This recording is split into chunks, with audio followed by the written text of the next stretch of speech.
قال الله تبارك وتعالى في القرآن المجيد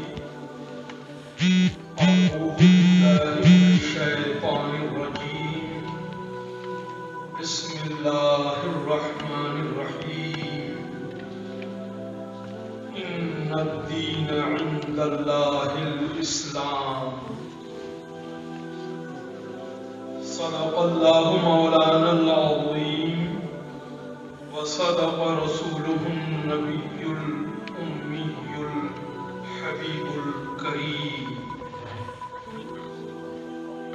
قال الله تبارك وتعالى في شان حبيبه الكريم إن الله وملائكته يصلون على النبي يا أيها الذين آمنوا صلوا عليه وسلموا تسليما اللهم صل على سيدنا ومولانا محمد وعلى آل سيدنا ومولانا محمد وعلى أصحاب سيدنا ومولانا محمد بعدد كل شيء في الدنيا والآخرة. Your Eminence, Mufakkir Islam, Hazrat Allama Qamaruz-Zama Azami, Maddazallahu Ali, the Secretary General of World Islamic Mission worldwide, Your Eminence, Hazrat Allama Shahid Raza Shah Muhammad Anas Siddiqui Nurani Qadri Maddazallahu Ali, the leader of the World Islamic Mission, my dear Dr. Waqar Azmi, and all our respected guests sitting on the top table, my dear sisters and brothers and my dear children, Assalamu alaikum wa rahmatullahi wa barakatuh.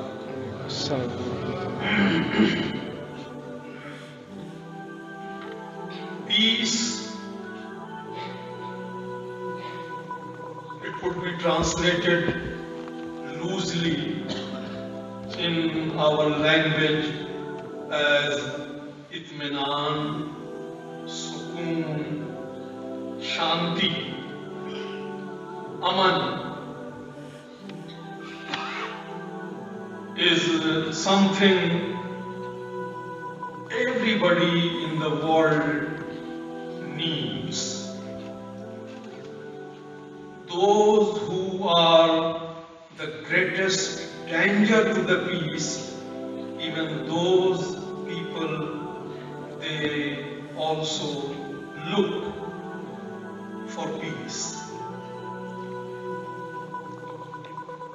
Peace for ourselves, our mind, our heart, peace in our home, in our families, in our neighborhood, in our cities, in our countries, in the east, in the west, in the north, in the south, peace in this dunya, peace in our graves, peace in the akhirah,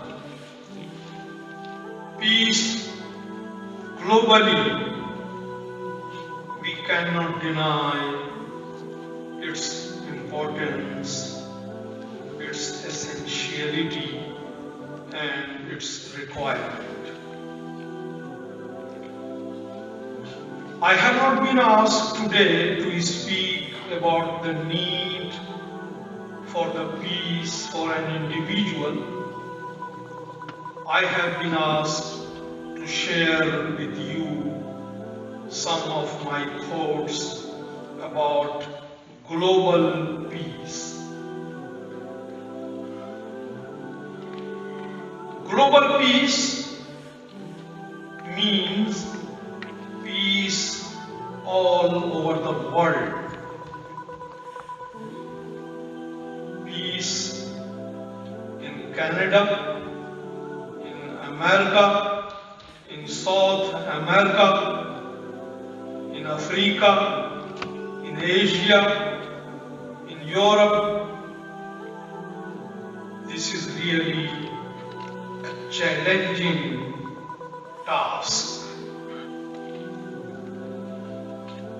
And there are 101 dangers and risks to the peace, to the world peace. How Islam offers a solution to global peace.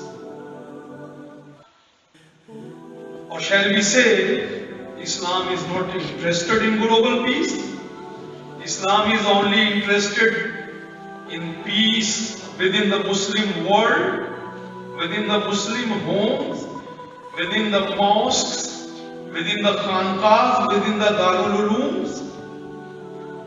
Or Islam is interested in offering a recipe for the global peace. The answer is very simple and straightforward. Islam is a global message.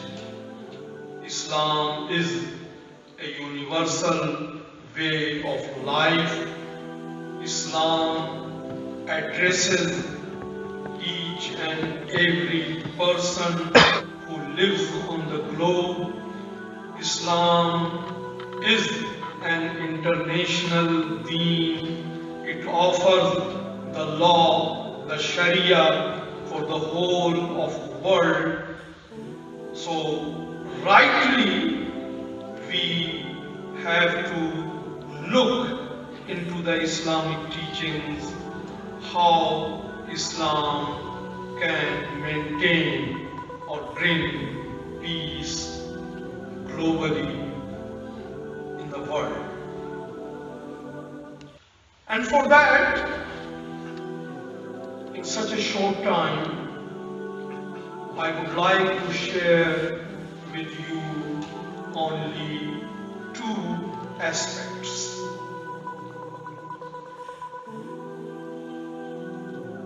How we as Muslims can help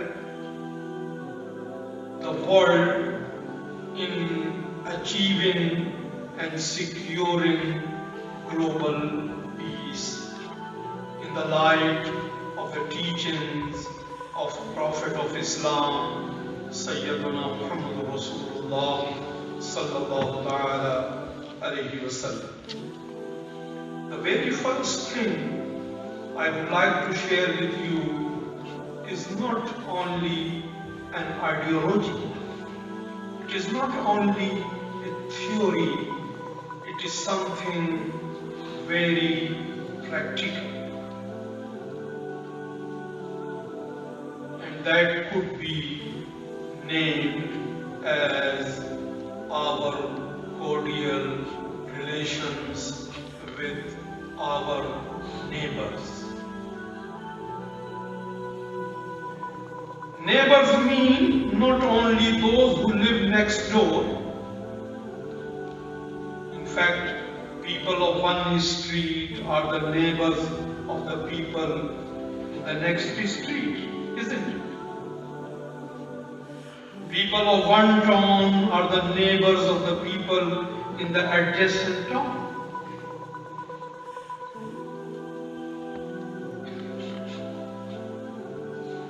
Citizens of one country are the neighbors of the citizens in a country that borders it. If we respect the rights of those neighbors, then nobody in the world will have to face injustice. All the streets, all the cities, all the towns, all the countries become a global village. And in that global perspective,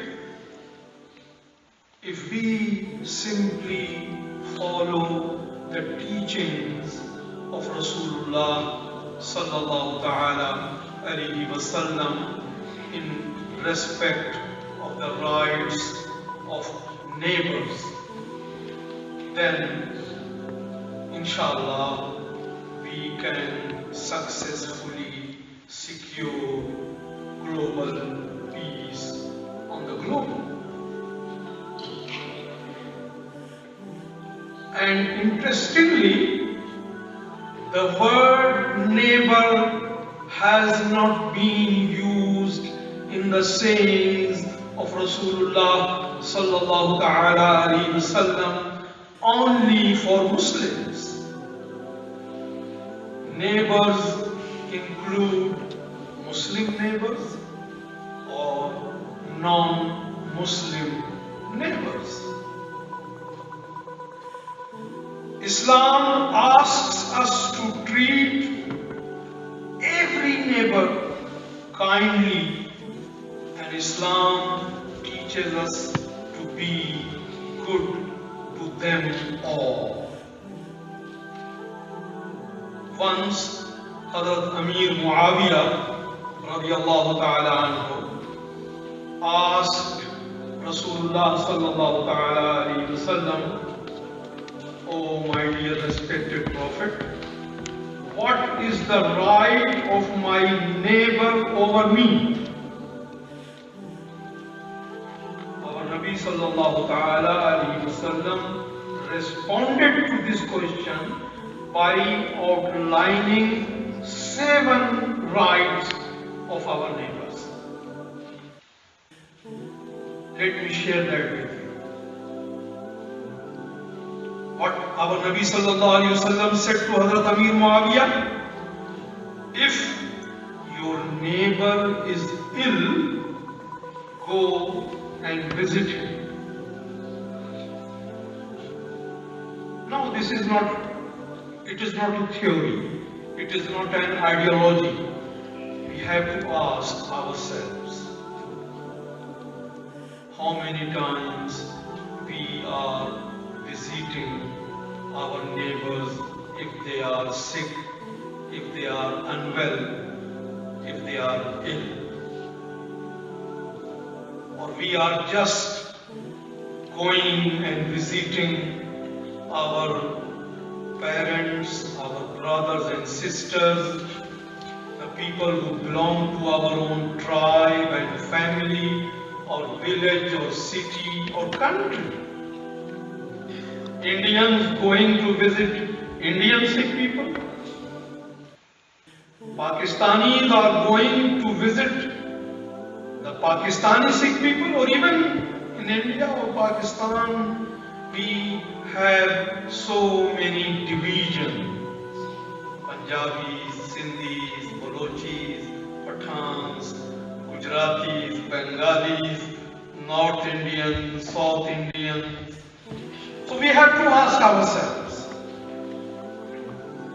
Rasulullah sallallahu alaihi wasallam says, if your neighbor is ill, go and visit him. If he dies, join his funeral procession. Not the religious side of the funeral service. Not necessary. If a non-Muslim neighbor dies, we are allowed to express our grief to the family. We are allowed to join the funeral procession, but we are not allowed to go and join the religious service being offered for a non-Muslim neighbor according to his or her faith. Number 3, if he asks you for a loan for a qard, give him a loan if you can afford it. Number 4, if he has some weaknesses, some faults, ignore it. Number 5, if something pleasant happens to him or her, congratulate him or her. Be a part of his happiness. Number 6, if a calamity befalls him, then offer condolences to him. And lastly, right number 7, and do not raise the building of your house higher than his, so as to stop fresh air from reaching his house.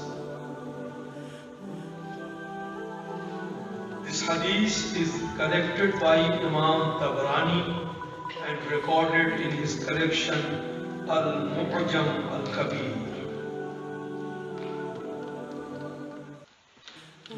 Once a goat, a bakra or a bakri, was slaughtered in the house of Hazrat Abdullah ibn Amr ibn As radiyallahu ta'ala anhu. He asked his family twice whether they have presented some meat as a gift to their neighbor. The neighbor wasn't a Muslim. Guess who was the next door neighbor living with Hazrat Abdullah ibn Amr ibn As? Who was that?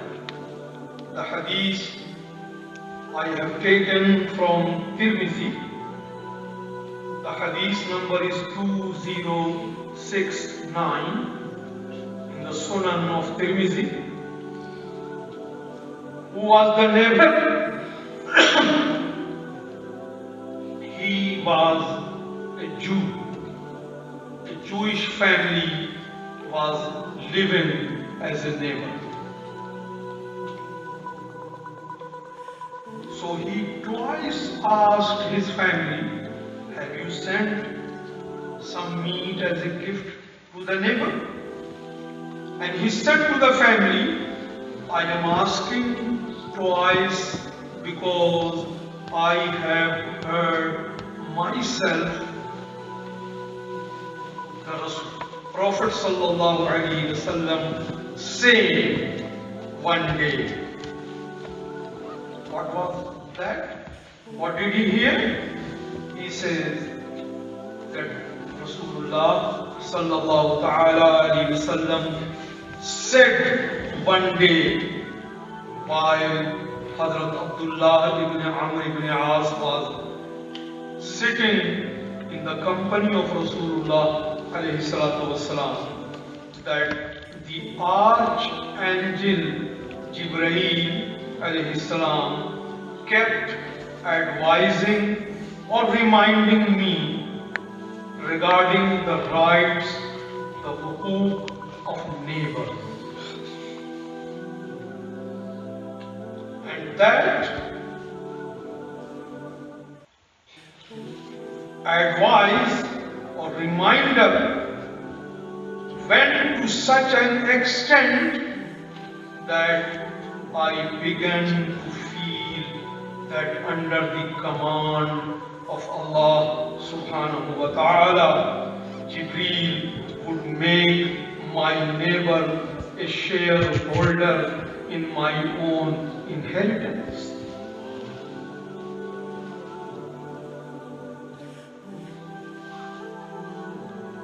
And the third hadith I would like to share with you, my dear brothers and sisters. This hadith is in Bukhari. Hadith number is 6087. Rasulullah Sallallahu Alaihi Wasallam is reported to have said, the person who harms his neighbor, and here the word neighbor has not been used only for Muslims. All the scholars of hadith are having a consensus on this issue. The person who harms his neighbor is not a perfect believer. Another hadith, I have taken it from Mishkat. Hadith number is 4991. The person is not a perfect believer who fills his own stomach whilst his neighbor goes hungry. And the last hadith I would like to share with you, I have taken from Sunan of Tirmizi. The hadith number is 2070. Our Nabi Alaihi Wasallam is reported to have said, the best neighbor according to Allah in the eyes of Allah is he or she who treats his or her neighbor kindly and is good to that neighbor. So maybe if we all, Muslims all over the world, make a pledge to themselves that they would follow the teachings of Rasulullah Sallallahu Alaihi Wasallam, and they would treat from now on their neighbors kindly with goodness, we may achieve global peace.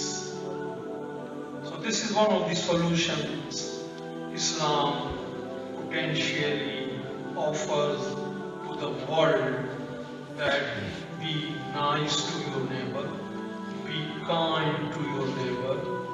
I don't know who these people are who claim that we have killed 132 students in Peshawar under the command of Allah Almighty. I don't know who are these people who claim that we have burned alive the Jordanian Muslim pilot and we are the custodian of Islam. I don't know who are these people who are killing Christians, who are killing non-Muslims, who are under the specific terms of Shariah law innocent. The word innocent here I am not using in the meaning of masoom.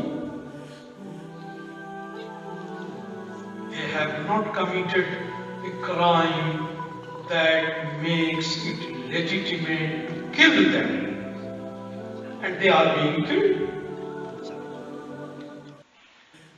Why don't they read and study Bukhari, Mishkat, Tirmizi, Al-Mu'jam Al-Kabir? Why don't they try to follow the Sunnah, the teachings, the sayings of Rasulullah Sallallahu Alaihi Wasallam? Islam is not a religion of corruption, of terrorism, of extremism. Islam is a way of life that offers love, kindness, tolerance, peace, unity, aman, shanti, sukoon, itminan to its followers and to those also who do not believe in Islam. Islam is potentially in the modern world a recipe for peace.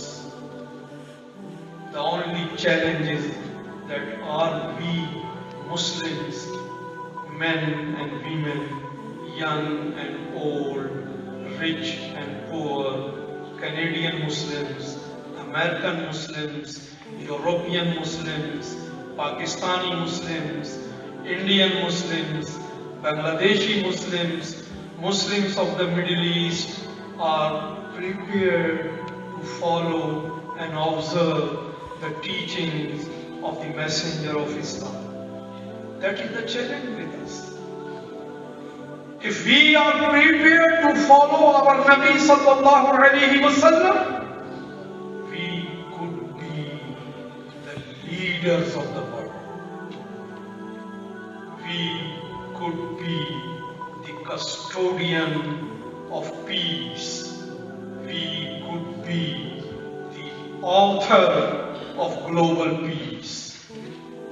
That is the message today in the International Un-Nabi conference, and we very much hope that we all would be pondering over this message, which is a practical message. Seriously, with sincerity and ikhlas. Time allows me to go to the second point, or shall I finish? Finish? 5 minutes?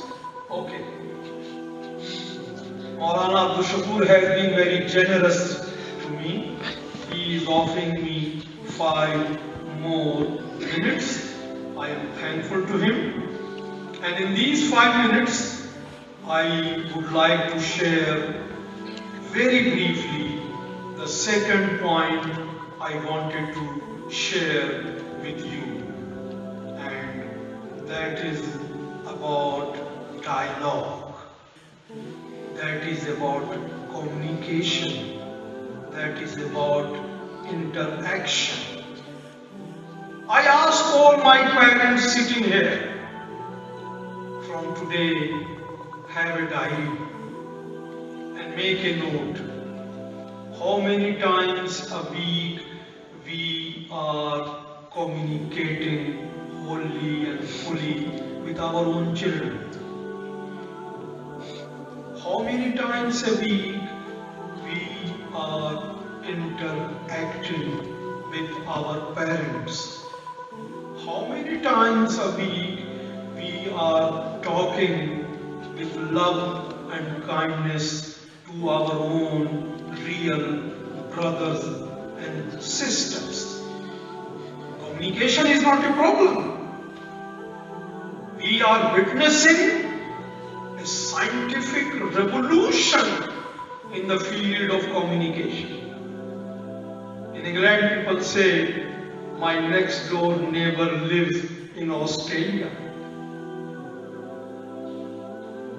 Through emails, through Twitter, through Facebook, through text messages, through their telephones, they speak about the weather. They speak about what they are eating. They speak about how they are planning to spend the evening of the day. So communication is not a problem. The problem is that we can speak to Australia from England, but we have no time to speak to our own parents, to our own brothers and sisters, to our own children, to our own neighbors. That is the problem. That is the crisis we are facing. In order to achieve global peace, we need to make this global ideology a local ideology. think globally, act locally. If we can speak to each other, and here we need to speak to Muslims, to non-Muslims, to Christians, to Jews, people from different walks of life, our own children, our own parents, our own family members, that would bring mutual confidence,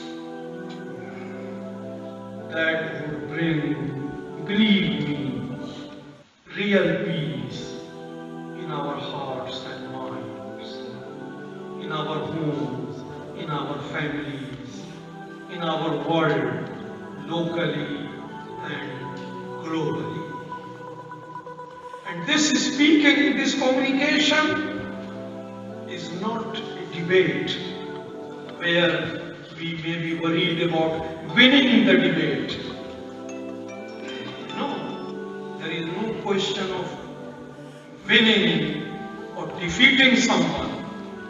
It is only for the sake of sharing some of the good values with each other that would make a huge difference, and you would see it happening, that we live in a comparatively peaceful environment. May Allah subhanahu wa ta'ala grant us tawfiq to follow the teachings of Rasulullah Sallallahu Alaihi Wasallam, and to follow the teachings of Quran, so that we could make this restless world a place of peace, love and tranquility. Ameen. Assalamu alaikum wa rahmatullahi wa barakatuh.